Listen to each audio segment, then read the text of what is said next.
وها قد فعلها شعبنا المصري الجميل العظيم مرة أخرى.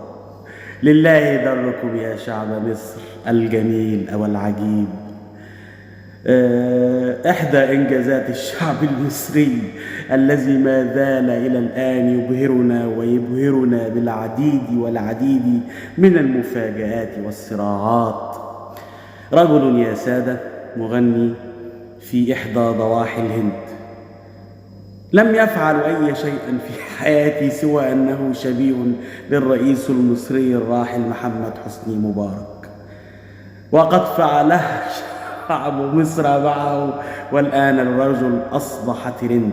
كتب كده على صفحته هناك في بلده إنه واو I am trending in Egypt now. يا له من هذا الشعب العجيب. مين يقدر علينا يا جماعة؟